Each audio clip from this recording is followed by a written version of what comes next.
Welcome to the Genius Factory. Enjoy the video. You start by mounting the camera now. Choose a spot behind the rearview mirror so it's discreet and records the road center. Once done, clean the windshield and lens to avoid glare and focus issues. Insert and format a micro SD card in the camera to prevent file errors, and route the power cable along trim to the cigarette socket or fuse tap. Make sure the lens is level with the horizon so footage isn't tilted and GPS, if present, can log accurately. You now connect power and configure settings, plug into the 12V port, or use a hardwire kit for parking mode.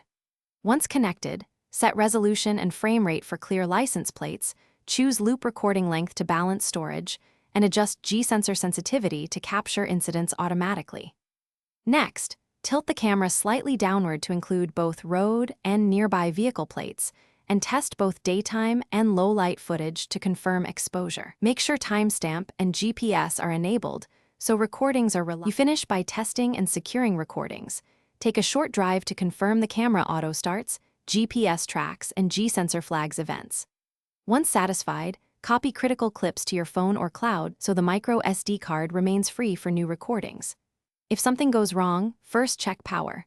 Verify the fuse, cigarette socket, or hardwire connection and confirm the camera's voltage match. Then reseat cables and try another formatted card. Finally, update firmware to fix bugs and improve stability. Thanks for watching. If you found this helpful, don't forget to like and subscribe.